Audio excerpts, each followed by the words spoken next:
गिरावट की वजह यह भी है कि कहीं न कहीं दबी जुबान में ये चर्चा भी होती है कि जो कर्ज का जो भारी बोझ है, वो कहीं न कहीं अडानी के गले की फांस बनती जा रही है। इस पर बड़े ब्रोकरेज हाउसेस का क्या व्यू है, ये समझेंगे और लेकर आएंगे बिग बोल्ड ब्रोकरेजेस।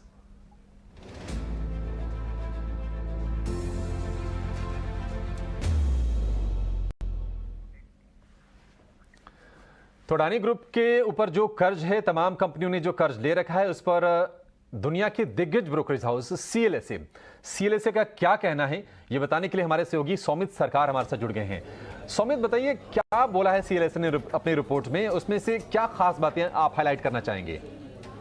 तो सीएलएसए जो रिपोर्ट निकाला है अडानी पूरे ग्रुप जो कंपनीज है, टॉप 5 कंपनीज, उसके डेट नंबर पे वो ये कह रहे हैं कि इंडियन बैंकिंग सेक्टर का जो एक्सपोजर है अडानी ग्रुप डेट पे वो 40% ही है पूरे ग्रुप के डेट के अमाउंट के सामने। और उसके सामने अगर वो प्राइवेट बैंक्स का देखेंगे तो उनका एक्सपोजर सिर्फ 10% है, जबकि पीएसयू बैंक का जो एक्सपोजर है वो थोड़ा हायर साइड पे है, अराउंड 30% के आसपास। बट वो ये भी हाईलाइट कर रहे हैं कि अगले लास्ट 3 साल में अगर हम देखें तो जो डेट का नंबर है वो एक्चुअली बड़ा नहीं है। अब वो ये कह रहे हैं कि अडानी ग्रुप का जो टोटल डेट है पिछले 4 साल में करीब 1.15 लाख से लेकर 2.1 लाख करोड़ तक बढ़ चुका है। बट ये जो भी इंक्रीमेंटल डेट अडानी ग्रुप के बुक्स में आया है उसका 50% ऑफ द जो डेट है वो सिर्फ फॉरेन बॉन्ड्स उन्होंने इशू किए हैं और उसके थ्रू उन्होंने ये डेट रेज किया है। तो बैंकिंग सेक्टर का जो एक्सपोजर है वो काफ़ी कम है, सिर्फ 40% of the total group debt का एक्सपोजर है और उसमें 10% प्राइवेट बैंक की तरफ है और 30% पीएसयू बैंक की तरफ है। और वो उस पर और भी एनालाइज करके ये कह रहे हैं कि जो टोटल अमाउंट है वो अगर आप देखेंगे प्राइवेट बैंक्स का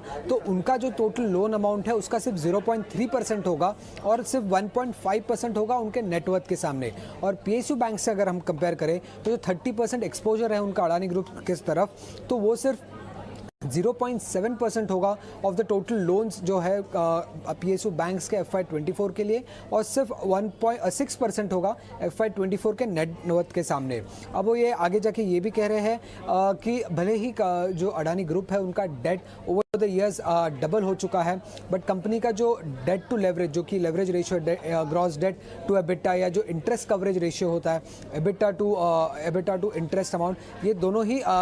इम्प्रूव हुए हैं। अगर आप देखेंगे तो जो लेवरेज रेशियो है वो कम हो चुका है इन द लास्ट 4 इयर्स और जो इंटरेस्ट कवरेज रेशियो है वो भी लिटरली डबल हो चुका है। पहले अराउंड 1.5 टाइम्स था, वो अब बढ़ के 2.6 टाइम्स के आसपास हो चुका है और लेवरेज रेशियो इनफैक्ट 6 टाइम्स है कम होकर अब अराउंड 3 to 4 टाइम्स के आसपास है, ऐसा सीएलएसए ने कहा है अपनी रिपोर्ट में।